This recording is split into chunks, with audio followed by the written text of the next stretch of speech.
Unraveling the phrase, sew up. Hello, dear learners.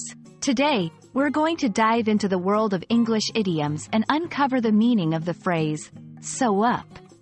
Like many idioms, its literal meaning might be different from its figurative one. Let's stitch together the pieces and understand this phrase in detail.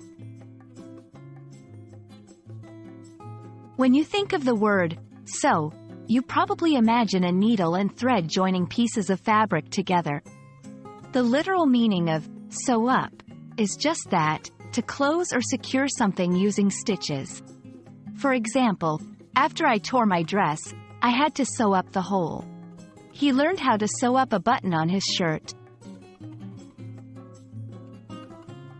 Now, here's where English can get a bit tricky. The phrase, sew up, also has a figurative meaning, which is to secure or finalize something. In other words, if you've sewn up a deal or an agreement, you've successfully secured it or made certain of it. Examples: the company managed to sew up the contract, beating out their competitors. She sewed up the lead role in the play with her amazing audition. To truly understand and remember an idiom, it's helpful to see how it can be used in everyday conversations. 1. I think we've sewn up the plans for the weekend, right? 2. Don't worry, I'll sew up the meeting arrangements by tomorrow. 3. Once we get his approval, we've pretty much sewn up the project.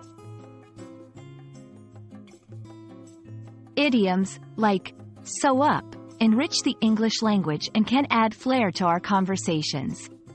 Whether you're talking about mending clothes or sealing a deal, now you know how to use this versatile phrase correctly. We hope this video has been enlightening. Keep practicing, and soon enough, you'll have a myriad of idioms sewn up in your vocabulary. Happy learning!